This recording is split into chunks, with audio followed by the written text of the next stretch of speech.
Welcome to the Commuters. We are joined today by myself, Basil, and Sky, and we're going to be talking about what we do in the shadows, which is, I think, now that I've come into it again, probably one of my favorite Taika Waititi films. I still haven't seen Boys, but Jojo Rabbit was amazing. And did you guys kind of get the feel too, watching this, that it was very it was kind of on the finger of that wave of comedy of like The Office and Parks and Rec, of just that surrealist kind of Absolutely. yeah, Totally. normal comedy. Yeah, because yeah. it's a mockumentary, and the way it's structured and the way it's told is very like mundane and very matter of fact. So like you see all these Exactly. crazy, wacky, vampires and werewolves and whatnot, but it's told in a very like, oh yeah, this is just how it is type way. And I found that very entertaining. I mean, especially the interviews really helped add to it, and I mean the performances are fantastic. Specifically, in my opinion, Taika Waititi as what was his name? As Viago. Is that was his name? Because there was Deacon, Yeah. Vlad, Peter, and Iago. Yep. But Vlad, don't- Deacon, Don't Viago. forget Nick. Oh Yep, yeah, and Nick. and then the real star of the show, the truest hero of them all, Stu, Oh, Stu. played by Stu. Is Good that old was his Stu. name? Was it Stu? His name's Stuart. Yeah, Stuart That's- Rutherford. That's great. Oh my god, that's really good. Yeah, no, that mockumentary thing is probably what pulled me in from the start because here's the thing, I like vampires. I've always thought the lore is very interesting. It's fun, but like they took something that is at the end of the day a very like tried and true like horror concept, and they're like, yeah, this is kind of stupid. Let's make fun of it a little bit in the process of like also giving it kind of like that breath to breathe to kind of like look at how it would work in the modern society almost. I mean, hence Nick. Nick is a great example of how like he's a guy who actually has like modern stuff. So when he's Right. turned into a vampire at like the later portion of, or no, it's not later. That's like a fourth into the movie. He he gets turned into a vampire, and he has this whole perspective that the rest of them don't have. And Right, because he's just kind of like a bar lad. You know, he's he goes clubbing on the weekends. He was it implied that he and then Deacon's familiar Jackie were like romantically involved as children, and that's Yeah. why she sacrifices Nick, because Well, he's like, you broke up with me when we were 12. Yeah. Well, yeah. well, because you find that out because she's like, because he asks him to bring virgins or whatever, and then she's like, he's definitely a virgin. He's like, what? She's like, well, you were when I was seeing you. He's like, when we were 12. Right. Yeah, I thought that was funny. That whole scene got me like really weird to see how like not weird. It was like funny in the strangest way watching them like play mind tricks on him just for a little bit, and you as the viewer just like, what?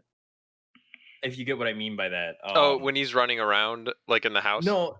I meant the portion where they're having dinner before that. It's just like with like the worms and the penis snake. Yeah. In the Puschetti. Really no, it's a Buschetti. The biscotti. I think the one thing that like worried me though about being a mockumentary is because like it's I will say Taika has this like style, like a very frenetic kind of artistic style that you notice more in other movies like Jojo Rabbit, Thor Ragnarok. He can be kind of frenetic with what he wants to do, and I was worried seeing that this was one of his earlier films that like we wouldn't get that, because I really like that aspect of his filmmaking. But we got it. We got it quite often, and I really liked it whenever we got it. Yeah, I think it's important to point out though, this wasn't he was a co-director. Taika Waititi was in this. Yeah. Jermaine Clement, I believe, was the other director. Yep, and then Jermaine Clement is also the actor who played Vladislav. Yeah, so it was like a joint operation. Yeah. Now, here's a little trivia for you guys. Did you know that there is a even earlier version of What We Do in the Dark, or What We Do in the Shadows? Wait, really? Yeah, it was an independent short film that Taika, Jermaine, and I'm not sure if the actor for Deacon was Deacon as well in it, but I know for sure that they just filmed it by themselves alone as a short film, and it's super low budget. It looks like Blair Witch basically, but it's the Okay. same kind of magic. I watched like 10 minutes of it after I caught up with the movie, and it was so surreal to see like the same jokes and the same bits working back then too. Yeah. Like the magic and the soul was still there, so it was cool to see them like transfer that but into something with actual budget. Yeah, and they also did a very good job of making use of their budget, considering this is, I mean, this isn't by any means a large budget film. I believe it was $1.6 million is what the budget was. And Hmm. they made use of all of that, and most of the effects are pretty effective. Yeah. Pardon the pun, but I think that like when I was watching it, I didn't expect it because I knew it was a like an indie kind of budget film. So I was really surprised to see like the flying effects and some of the transformation stuff actually worked pretty well. Like Hmm. specifically I, like the quick transitions from like a bat to a human and like how they did that was I thought really well done. oh, And dude, yeah. Nick and Deacon's bat fight was seamless. also I Bat fight. a little factoid trivia wise, it so at a $1.6 million budget and it grossed $7 million, so it's Ooh, nice. almost 7 times its budget. So that's pretty Wow. good. Yeah, That absolutely. is considered a financial success in the world of movies because you need to at least double your budget to be considered profitable. Yep. Exactly. So that's very good. Yeah. Uh, But or go ahead. on the topic of effects and how you brought up they work, I think a lot of that actually comes down to because it's shot like a documentary. You don't have to like be super like you're Polished. filming things. Yeah, you have things filming in a completely different way than like if you were doing like a big blockbuster film where like some kind of transformation effect happens. It's usually going to be like this big moment, so it's in your face. But in this case, you don't have to do that. This is just you viewing the actions of characters, and it's a camera crew just trying to follow along. And I think E- that kind of helps a lot. And Absolutely. I think it's a brilliant idea because it not only does it give us this framework for the film that is completely like different. Like I can't say I've ever seen a mockumentary about vampires before. Um, but also it lends itself well to helping create that vision in such a way. I guess if that makes sense. That's why the effects I think work way better in this than I think either of us expected, Basil.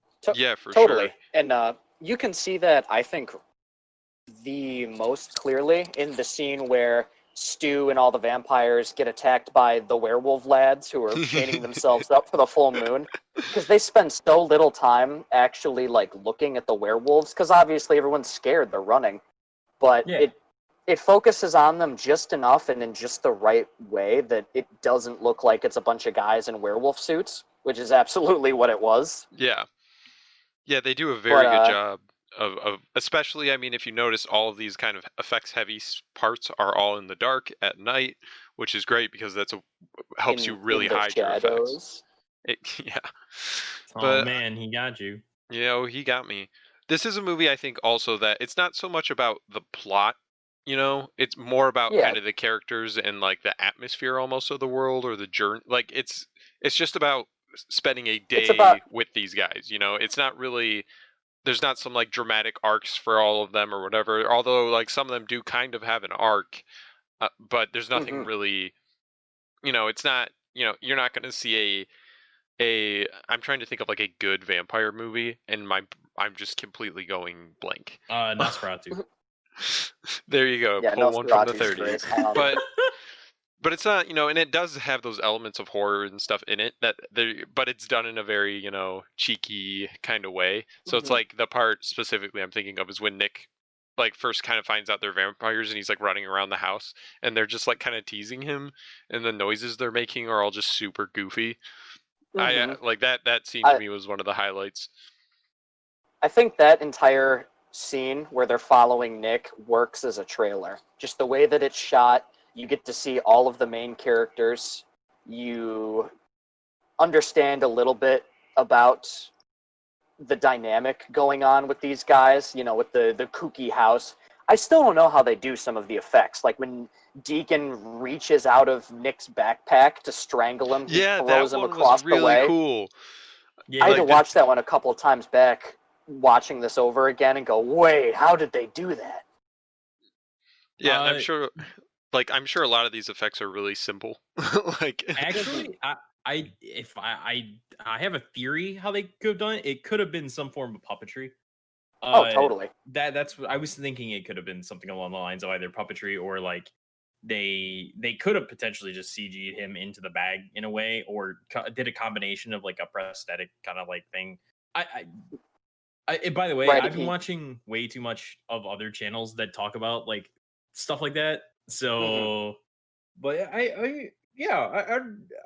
that's a really good effect, and that whole sequence is like that good because of that. So I also gotta ask, who's everyone's favorite vampire? Vlad. Vlad yeah. is pretty great, but I think I'm gonna have to go with Viago. Mm-hmm. I mean, that's Viago entirely really fair. holds it together too. I mean, that is literally his character. You know, he's the one who keeps everybody out of trouble, basically. Yeah. I think just pound for pound, I'd have to go for Vlad. I like his overall style. The times that they use him, I think that Deacon is really, really like invaluable in his major scenes. Yeah, well, I know a lot of the jokes that they had, and just the general humor for Deacon Sky reminded me of like your sense of humor a lot. What do you mean by that? Explain yourself right now. You're not doing any of the chores, Deacon. We need you to pull your weight, even though you're a really nice guy. Aw, they think I'm nice. Okay. Yes, I laughed a lot in almost all of Deacon's like scenes, but like, shut up. I just And loved Taika Waititi, Viago's narration of things. So he's like, Deacon's kind of the bad boy, he's the young rebel, and it's like he's 180 or whatever years old. Yup. And just I love that kind of Vlad the dynamic. poker. I really appreciate the fact that like all of the vampires kind of represent a different era, and all of them are also like tropes to particular types of vampires. Well, also technically, if you want to say real figures too, because Vlad the Impaler was technically was not a vampire, but he was real. Yeah. But I really like that. Even down, Peter is essentially the Nosferatu. Yeah. Like vampire. Then you Vlad is that medieval style of vampire king like Vlad, and then Viago is the Mary Shelley Victorian England high society vampire. Yeah. I liked how Deacon described him as before he was a vampire, he was an English dandy, so he's kind of picky. Yeah. I thought that gave them a lot of like immediate character that like even before I like fully knew them, I already had like a general idea of like what kind of personality they might bring with them. I mean, and they kind of matched up with what I kind of expected. Oh, and I think that's something that's probably more of why I like also like how they kind of roped in everything that most people know about vampires, because it's like I immediately could like be like, oh hey, there are all these archetypes that I know for vampires. That's awesome. Haha. And exactly. Yeah. And there's one for everybody. If you're really just a hardcore Crypt Ghoul Nosferatu fan, they got one in the basement. He's 4,000 years old, and he just kind of hangs out with Deacon. They're buddies. I think it was 8,000 years old. Oh, he's twice as old. But yeah, that was something also I appreciated was the cutaways to the vampire imagery B-roll. Like had all this ancient image, and some of it was just random pieces of art that like were like ominous. Yeah. But that I thought art that worked was so well. I thought it really helped set the tone. Well, like yeah, and then the sequences too, where they'd like Photoshop their pictures into old photographs, really like sold me too. Yeah, I also like. Because anybody, go ahead. Well, there's the part because with the camera crew, the documentary is like always they're kind of always talking about them, and then you kind of get a payoff to that at the end where one of them gets eaten by the werewolves. Right. I like to think in my own personal headcanon that Stu eventually replaced the existing alpha of the werewolf pack. Of course he did. Mm-hmm. I mean, And he's two, man. something cool to notice is the vampires and humans, they always, talk about the fact that it's really hard to be a vampire because you get to outlive everything and not much changes. So, not much changes for you because the need to change doesn't really arise as much when you're not getting older and you Yeah. don't feel that like push to improve yourself. Meanwhile, the human characters are the ones that actually facilitate the most change in the vampires. Well, It's yeah. not like they have story arcs, they're acted upon by people who are elements of change. They're the humans in their life. Yeah, exactly.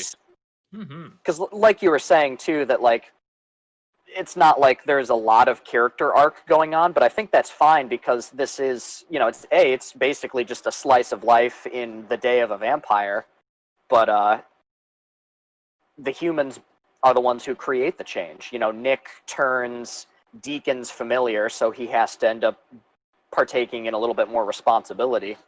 Yeah. I mean, Eventually, what is it? Oh shit, Taika's character. well, all the technology, like, so at the beginning of it, they're completely like kind of stuck in the past.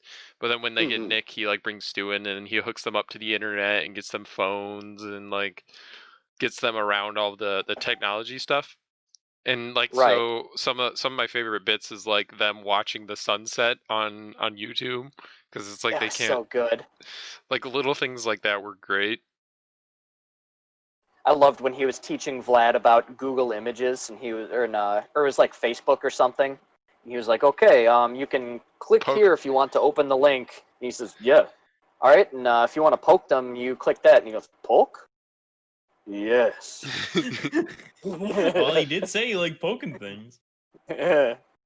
Oh, It, it was great. there's so much like there's a lot of good humor, like a lot of smarter stuff if you just like think about it a bit. And then there's a Mhm. lot of that stuff that you're just like, yeah, this is funny. Exactly. Yeah.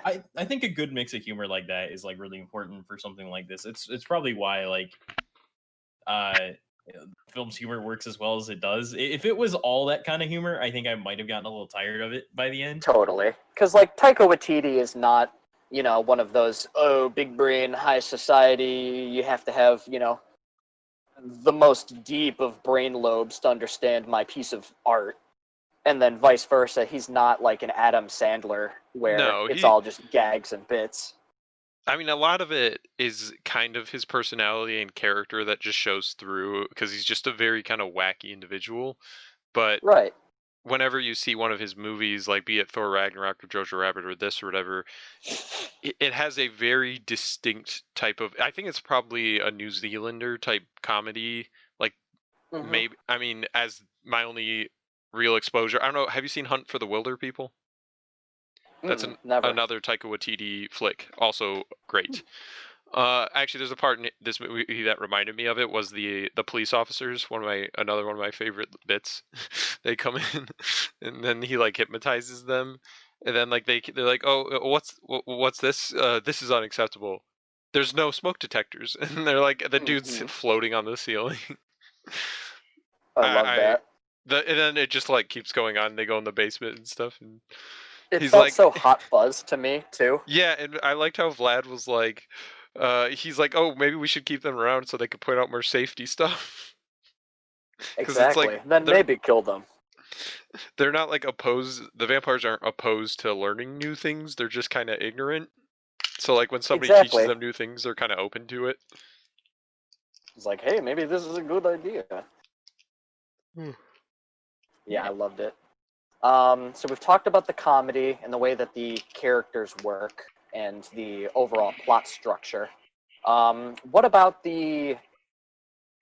Let's talk about some of the big set pieces, like mainly the house that they lived in I and love the kind of the house. costuming. I love Yes. the house and the costume so much. They're all very like throughout most of the film. I really love how they kind of have this really archaic sense of fashion that like it really takes you like it puts them really out of like the world. Like you can tell that they don't know what they're doing when they dress up. They're going by what they know, Right. and And they honest to God, Vlad was still he still had the drip. Let's be honest here. oh yeah. I That love. Again, I mean 16-year-old, you know. that 16-year-old boyish charm of his. The fashion show that they had in the beginning, that was super Taika Waititi, like the way they shot that with the And cuts. it's such a clever idea too. You know, the concept that vampires who don't know about cameras, digital photography, and they can't use mirrors, so they obviously have to get input from other vampires. And they draw You them. know, draw the pictures, right? The house itself, though, you brought up the house, and the house itself feels like a living part of the film as well, because it's got so much character attached to it. Like the very first time that, like, in the beginning, they were talking about the chores they need to do, and they brought up the dishes, and then you just see this pile of like mishmash of different like silverware and cutlery and all that from God knows how many ages. Like you can pick out how much different like history is there, and it makes you realize, like, wow, these guys have been alive for a very long time, and I didn't consider all this stuff they'd collect.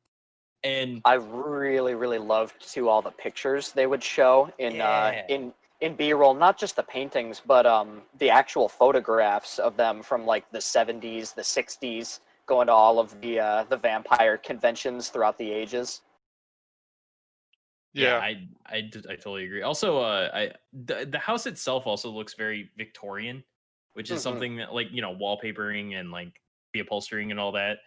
Even though like it's a mess, it's a mess of a house sometimes. It was real dusty. I could feel myself wanting to sneeze just looking at like some of the corners of that place. I was like, oh, it's my grandma's house. Right. I liked there was a set, or like in the house. I don't know how they did it. I have some theories, but there's the part where they go in. I think Nick is fighting. I think he's fighting not Vlad, Deacon still, and then they go into this hallway, and they're like they are fighting on the wall and then on the ceiling. Yeah. And I was trying to think of how they did that. Like, there's a couple ways you can do that. One of them is you build two sets and you shoot it and then just flip the footage upside down. So you have an upside down version of the set, and then you just edit it together. Or you can have a spinning set if you're Christopher Nolan. Or you could have wires and pull that off like that. I was wondering exactly how they did that, because it looked really good, and I was looking for some seams.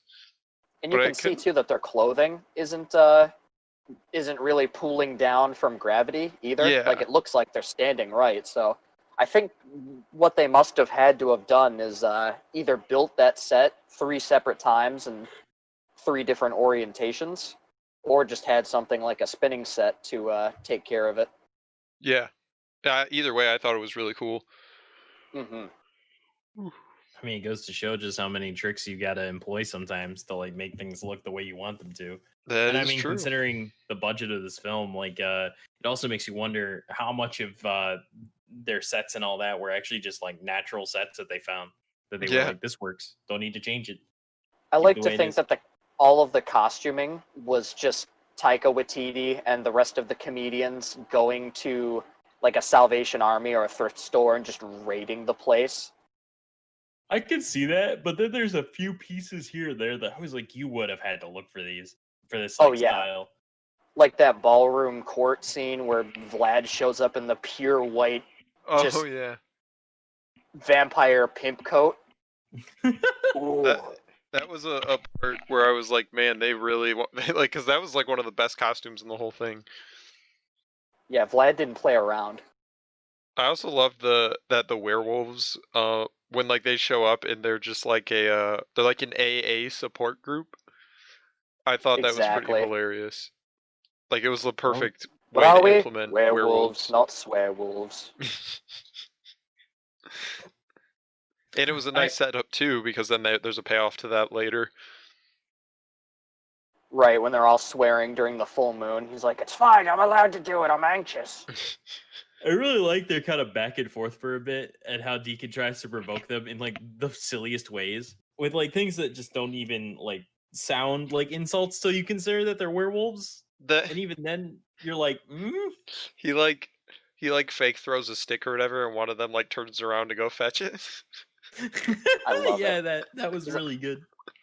The alpha had to hold him back. No, mate, no, don't do it. There's no stickmen. There's no stickman. I also like how Viago's like unable to cleanly drink someone's blood. So he like does it, and it's like a hose of. He's like, yeah, I Just hit keeps the nicking. artery right there. Mhm. And then they pay. Then that joke recurs again later when it's when Nick is running through the house, and then he comes back in the room, and he's like, shit, shit, shit. He's like holding his mouth over the girl who's spewing blood. It's like a drinking fountain. Uh, I I just liked loved it. how matter of fact the violence is. I also, do you think for the Vampire Masquerade part, do you think like they pretty much were just like, hey, we just need a bunch of vampire cosplayers and got people to show up? Totally. Because that whole bit, too, is kind of a reference to the Vampire the Masquerade, the tabletop system. Yeah. So they have that masquerade ball all the time. I thought that was clever. Yeah, I thought it was funny too because it's like at the Cathedral of the Damned or whatever, and they show up and it's like a regular, convention, like small convention hall or Right, it's whatever. like a lodge. Yeah, and I thought that was funny. There's a lot of stuff. Oh, there's a lot of also really clever mirror jokes, where Oh yeah, where because they're all like dancing, and then you see the two humans just yep, dancing by themselves. or Or I it's think it was a human and then the zombie. yeah, and there's like when Nick's like learning the powers, they're like messing around, and he's like doing Pac-Man with like a lemon in a towel or whatever. Like there's a lot of funny stuff like that. I thought, um, like just really clever things that a lot of people. I think that helps set it apart because Taika Waititi, he's one of those people who can come up with those clever kind of jokes that most people just go for. I mean, there is some of the obvious vampire jokes in here, but I think a lot of them are stuff that you don't normally see. Throw some examples. Well, I Let's see mean what you the got. mirror stuff, I haven't really seen people mess around that much in vampire movies. Like That's true. it's always just like, oh yeah, you can't see the reflection in the mirror. Okay, that's the end of it. People don't That's like. true.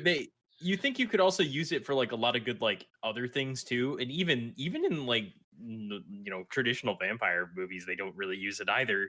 So that's a good point. There's I didn't even also think about it. the bit where it's like Vlad talks about how he can't transform right anymore, and then like we see him later as a cat, and it's his face. Like I The thought that was cat with pretty. the Vlad face. And that's just a reference to all the medieval paintings people Yeah, would do of animals with wonky faces. yeah. What Which did you they. think of the beast reveal? I thought like at first I was like, oh, it's gonna be like super, and then like halfway through the movie when they mentioned it, I was like, oh, okay, it's gonna be like an X or something. That's Like what I call her, the beast. The beast. I thought that was pretty funny.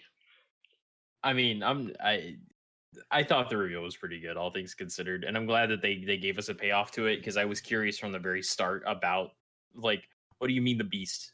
I don't get it. Also, I like the fact that Vlad is just essentially a washed-up vampire throughout Yeah, most of the film as a result of that. As a result of that, yeah, and you see that like the cat face and his lack of being able to transform. But also in the moment, he's just trying to get the attention of some guy inside his house, and he's just like, "You will see me." You will see me. And then he just taps on the glass instead. yeah, Right. I'm just like, oh man. Oof. Fallen from grace. yeah. What was I thought another that was scene really like funny. that too? They said, oh, what was it? His whole motivation too for going to that vampire masquerade party was that he thought he was going to be the guest of honor that time, and Yeah, then it turned out to be his ex-wife, which I guess explains why he had the absolute stunner that was the pure white outfit. That was his coronation outfit. He was ready. yeah. I thought that was pretty Uh, great. Hmm. I mean, I think we've pretty much covered the movie. Did you guys want to kind of go into final thoughts? sure, I'll go into final thoughts. I think this is a great movie for anyone who has seen something like Thor Ragnarok and enjoyed it and are curious for, what else Taika Waititi has done in more of a direct control aspect, because like you said, this is a piece that he's co-directed with somebody else, so it's still not like a full Taika only piece, but you really do get a lot of the best parts of his directorial style and his writing and comedy. It's great because everyone loves vampires. I mean, in the heart and soul, vampires are just fun. Yeah. And that's what this movie is. It's fun, you know. I can't think of a good way in which somebody would legitimately not like something out of all this. I think it's got something for everyone. Yeah. I think that's a really I think that's the important part is it's got a lot for like there's a lot here for other people. Like there's not just like one style of humor or one particular like thing going in. And not to mention, as we know, things like The Office, you know, that whole mockumentary style is super popular. People love it. There's a reason that The Office was so big for when it was. And stuff like Parks and Rec and all that. It works. People love it. And I think that this was an interesting spin on it that was really enjoyable and also took something that I like a lot and then just made me laugh at it. And I appreciated that. And not to mention, yeah, Taika's style, and then his being even in as a co-director here, I felt both of their influences. You can definitely tell that there's like two people with a vision, or at least three people with a vision. Who knows? I unfortunately I wish I knew more about that whole situation so that I could like fully like understand it to see, because you get the vibe that like everyone that worked on this movie had a good time. Like everyone enjoyed it. Totally. And yeah, on that regard, I'll recommend it. I liked it a lot. Frankly, I'm not gonna lie, I'm kind of glad we did this one as opposed to the other one. Canadian bacon, yeah. I would have watched it, I would have talked about it, but I don't know if I'd be quite as positive as I am right now. Yeah, I think this is definitely a more likable movie. Yeah, so I thought it was, I mean, if you've seen any of The Office or Parks and Rec, like this is immediately palatable for just about anyone. Like there's no, a lot of time with indie movies, there's kind of a barrier of like, oh, this is, you know, it's too cerebral or it's too weird or it's too out there or it's too like cheap looking. But I feel like this avoids all those kind of trap falls and just makes a fun film that you really like. The only thing I would say is if you haven't or you don't like mockumentary style things, then you might not like this. But even then, it might win you over to that style of filmmaking because maybe, you know, it only takes just one good one, you know, of a certain style to kind of bring you over to it. So I don't know. I highly recommend it. It's very short, which was awesome. I'm kind of tired of like super long movies. Yeah, I mean, this is what, like 84 minutes? Yeah, it was just a nice, breezy, fun time. And I thought the end was maybe a little bit abrupt, you know. But other than that, I very much enjoyed it, and I would recommend it to anybody with a soul or without a soul. Because if you're undead, That's very true. But yeah, so I think that wraps up the Commuters for this week. It's just a little bit of a shorter episode, but it's also a little bit of a shorter movie. And yeah, join us next time for my recommendation, which you will learn when I recommend something next time. Oh, so nothing. Or you can skip the episode. Bye. Yeah, skip. Bye.